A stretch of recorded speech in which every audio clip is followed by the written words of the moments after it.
Any regret moving, or that you did anything too quickly, or I didn't do it soon enough. you didn't do soon enough? I wish I did it 10 years ago.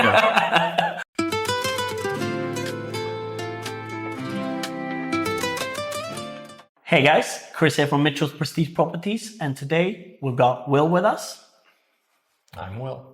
Thank you for joining. And luckily he's come on board now to show us a little insight of his journey from his move from the United States to Spain.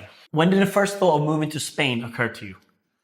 So I came out here to do a little film scout for a Spanish, Persian Spanish movie that I'm working on writing and putting together here. So I came out for some inspiration. Somebody suggested Malaga. A friend of mine had grown up here. Okay. And he told me, you got to check out this area. So I came out here. And to be honest with you, I was really shocked. Okay. I felt like, wow, this is just like Southern California, weather, scenery wise, but it's nicer. It's cleaner, and it just felt like a nicer version, like the best parts of Southern California. And all these coastal towns and everything. It was just so beautiful and so quaint. How long did you visit when you first came over? Because obviously you came for the movie. How long period was that? 3 weeks. Do you think that was enough? Or do you think in general a person could do a lot less and still get a feel for it as you did? Yeah, so I think 3 weeks gave me a very good impression. But then I came back and I did another, I'd say 5 weeks with the family. Because I wanted to make sure they were cool with it and how much they liked it. They loved it. Okay. So, which helps. I was like, okay, we're going to sell our house. And which is crazy because what we can buy here for the same price as like our California house, which is like an average normal house there. Yeah. Like we could buy something out here that was just gorgeous and beautiful and with a sea view and everything. When someone mentioned moving over to Spain, did that just occur over the week, or has that something been on your mind over the years? No, it just, I was looking for other places to relocate. So I went down to Mexico and some parts of South America. I just didn't feel like they were quite as, like the infrastructure was there, the safety. Yeah. I mean, for me, Spain seems very safe. Like I can let my kids walk around without thinking they're going to get kidnapped or something. So I just grab them. Welcome to Europe. Welcome to Europe. Yeah. And then also like putting them in school here. Okay. Not worrying about like a school shooting or something like that ridiculous. I know that that's a very American thing and that doesn't really apply to like, other parts of the world as much. But for us Americans, it's definitely very important. Oh, for sure. For sure. And having them sort of grow up with, being bilingual and having the education system here. People seem to be more, like, especially with the education system, it seems like the kids get more attention from their teachers in a way that's different from the States. So I got a question. Once you finish your few days of holidays here, checking out the place, and you feel like you're connected with the place, when you went back home, what was the first thing you did? So besides talking to you. Yeah, but how did you get to me? How did you get to me? I found you through, I think I went on a website and there was a property. Yeah. And I just contacted the property manager or who was in charge of selling that property. It was you. Yeah. So that's how I found you. And the question is, why did you decide to stay with me? Because you can go to anyone. Remember, you can have an agent could have access to all the portals now. So you got to find out what made you stay. You're a free man. You can go to funny because I've dealt with a lot of realtors in the last few years. Okay. And I just feel like you're really honest. Okay. And you're not just in it for the money. You're just sort of like, you're a people pleaser in a way. Like, and you're a good guy. Yeah. You're a happy guy, which is, I don't know if it's a facade, but you no, definitely not. You just seem like a good guy, the kind of guy you want to be friends with too, not just, and you just made us feel so warm and welcome, but also your knowledge. Okay. You were very knowledgeable, and what you didn't know, you didn't pretend or fake. Yeah. You said, let me find out about that. Yeah. Let me talk to Alex. Yeah. the master. Hey, right? not everyone has Alex, so we know where Alex- credit is due. We're gonna give him. Alex is like your AI, right? Yeah, but I mean, like In you said, human form. but it's usually in the workplace as well. Like you said, it's not one person can do everything. Right. And if you also a person knows everything, maybe Yeah. doesn't know it to perfection. That's why you have different departments. And obviously, I'm lucky. I'm blessed to have Alex Yes. and my Dixie, my director. I'm super happy on that side. But yeah, it's just that honest, sincere approach, and you seem like you're about relationships, Yeah. and not just about the deal, Okay, which is great. I appreciate that. That's nice. Now, from the move itself, you decided to rent Yeah, before buying. right. What made you rent before buying? Talk me through. Because I wanted to be sure Yeah. that the area I wanted to buy in Yeah. was what I thought, right? My impression. Yeah. So by renting, obviously I'm not committing to anything right away. Yeah. Gave me like 6 months to try to find, the house that I wanted without pressure, without, being rushed, and really get a feel for the area. Because I already knew I love Spain, but I just needed to find out like what was the area that was. And obviously, going before you came over a few visits, we visited a lot of the areas, all the coast. Yes. I mean, probably you visited areas, and now you find out more areas that you didn't even know about. Exactly. Just before we start moving in, is there any specific area you like? Just quickly, just off your head, just name me some areas that caught your attention. I love Fuengirola. Okay. And Benalmádena. Yeah. I love, obviously, Marbella. Yeah. If you got the money from Marbella, then I think that would be the top choice, obviously. Estepona is beautiful. Yeah. For me, I wanted to be a little bit closer to Malaga. Yeah. Because I'm in the film production industry, and the industry is sort of located there, and it's also becoming very popular for filmmakers here. So that was my main thoughts. All right. So buying process. Obviously, you have already rented, and now you've actually purchased as well. How was that compared to the States? No, it's incomparable. You can't not compare. Oh yeah, tell me. Give me a little insight. I feel like buying a house here is like buying a car in the States. Okay. It's Explain. like you just sign, this promissory note, basically this sort of short form contract. Yeah. And you pay your deposit, and then you wait for them to move out. There's no inspections and disclosures and, earthquake zones and this zone and that zone and, HOA. I had to pay over the last few years, I had to pay like $3,000 or $4,000 in just getting my HOA documents, my homeowners association, Yeah. to give to the new buyer. Right. Yeah. And so you don't have like the bureaucracy that you have in America. It's just so different, so easy to buy a house here. How is also finding properties compared to here? How is it different from, like, example, Much harder. Yeah? Yeah. I mean, I've seen videos on social media and stuff, so it's completely different. And I don't really know how the real versions are. I would say in America, we have like websites like Zillow. Okay. And we have the MLS, right? Do you think Zillow's like Idealista? Yes, but Zillow and the MLS has everything Okay. for sale. Yeah. Idealista only has like little things. Exactly. You have to know somebody like you to find a lot of the other spots. Yeah.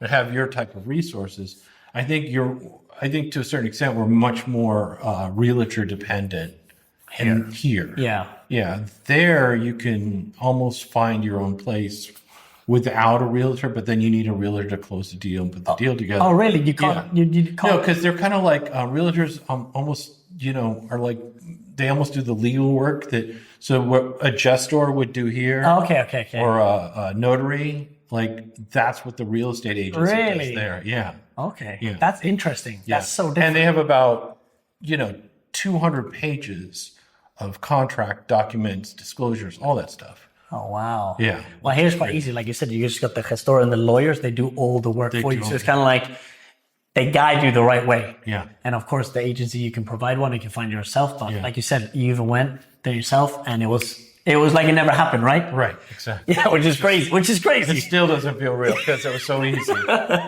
Well, as you mentioned as well, it's quite interesting because I feel like a lot of people when they come to here, I think they get a little bit nervous with real estate agent because first of all, like you said, if you don't get told, not everyone knows. So example, not everyone knows that not everyone, agencies have access to the full portals and collaborates. So it's not like it has to be my listing. It means I can bring you and show everyone. I don't think everyone knows that. And also, I feel like people, if they feel like you bring in a realtor, it becomes more expensive. And I think that's super important to tell everyone. Because like you said, you come over here and you're like, everyone's attacking you. You're like, whoa, whoa, whoa. And then once you get explained, you really understand that having a realtor there is such a benefit. Because it doesn't cost anything extra. It's already in the sales of the price that you see all the prices everywhere. Right. So it's a big one. And I feel like if people don't find out, they avoid realtors. A lot of people say, no, I'll do it myself. Sure. But then you're going to miss out on a lot of properties. Right, exactly. Yeah. What about visa? Talk to me. Visa, digital nomad visa is how we came in. Yeah, how was that? It was really actually pretty easy. Yeah. There's a lot of paperwork. Okay, you have to get a lot of paperwork. You have to get, from the States, criminal background checks and, you have to have all these certificates. Everything has to be translated to Spanish, but it has to be an official. Yeah, I had official Spanish translator for the documents to be accepted. But nothing crazy, nothing out of the unusual. I had to show like 3 months of pay. Okay. And then the great thing is this, the Spanish government has 20 days to accept your visa application and process it. And if they don't, in 20 business days, you automatically just get approved. Which happened to you? Which happened because we did it during Christmas. So everybody's out vacationing and I'm sitting there biting my nails because I was going to get approved because I just sold everything, came out and just said, I'm sure we'll be okay. But you got a confirmation. Yeah. And then my lawyer also said, hey, look, it's not like you're just going to get denied. It's like they're going to say, can you elaborate more on this or show some more proof of this or that, right? They're going to question a little bit more about the paperwork and not just deny you. And if you do get denied, you have like another 3 months to reapply and all this stuff.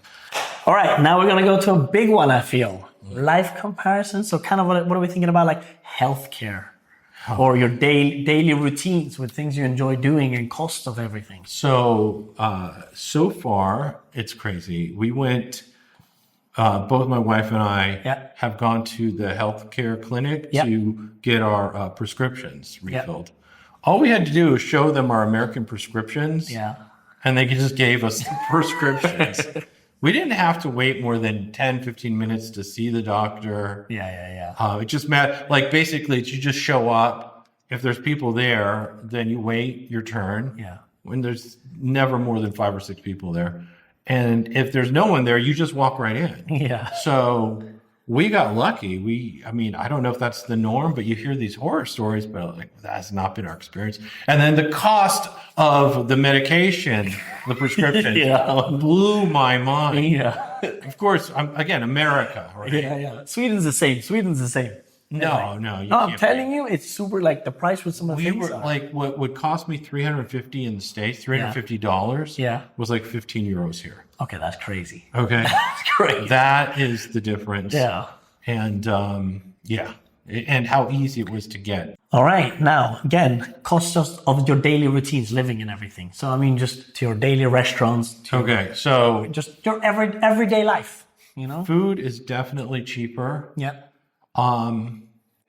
Even when you go into the touristy parts where the prices are more expensive, it's kind of like that is similar to our average price restaurant.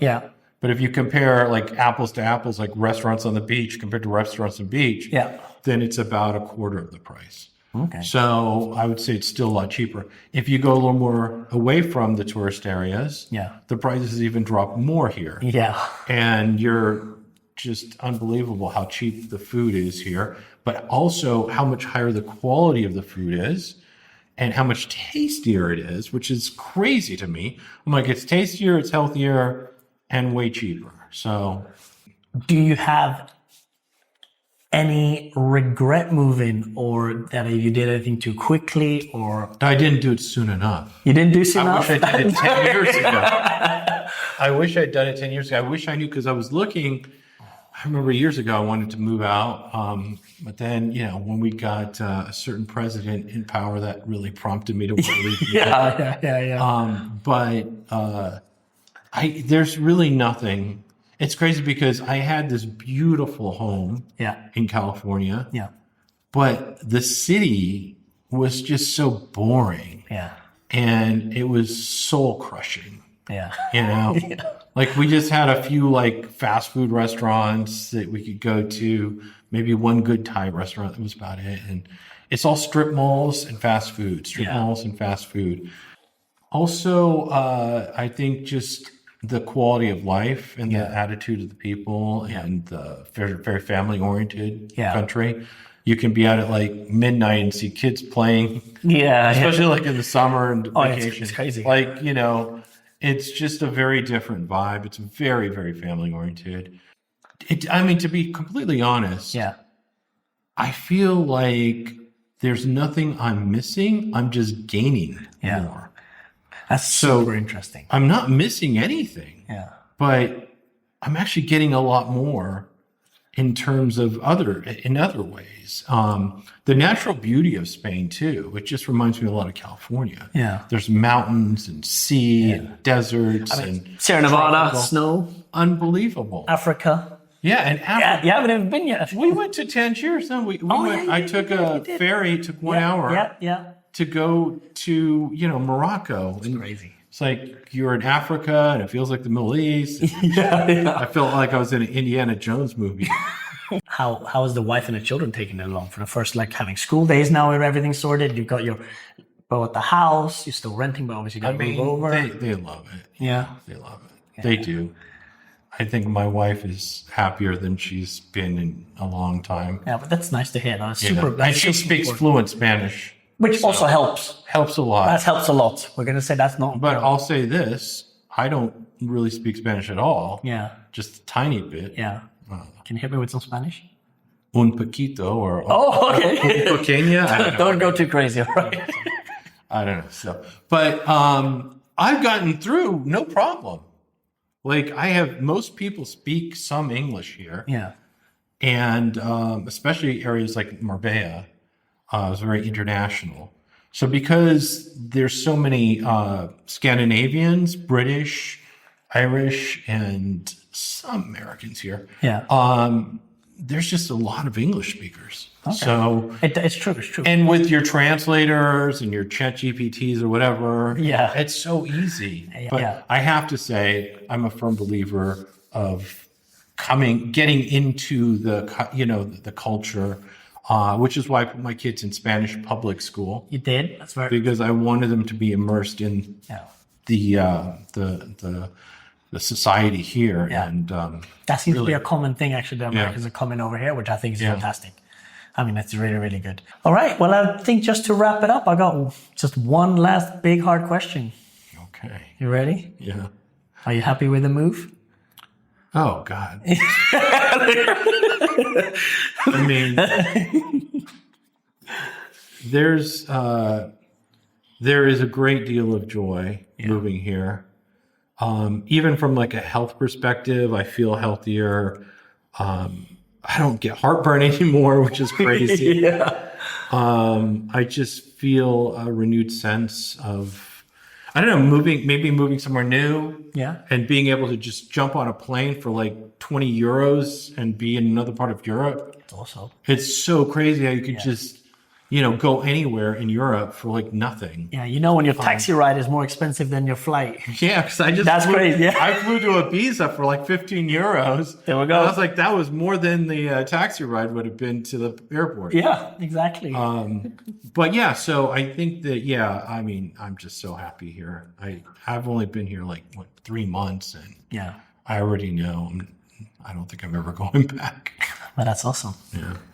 Well, I think that was it to wrap it up. Okay. I want to say thank you for coming down, being part of this. You know, Yeah, I'll give you all the money later just to make sure you said everything correctly. You know. I think so. No, but I appreciate it for your time to come down. Okay. I think it's gonna be super helpful and super interesting for everyone to come down and see and hear your story behind it. Yeah, and I was honestly trying to be as honest as possible about it. Yeah, but you're saying the truth. I mean, Yeah, it really is. you're not going back. You can, if anybody wants to contact, I can put you guys in contact. You can ask me Yeah. personally as well. That's a big one. Exactly. But yeah, Okay. awesome. Sayonara.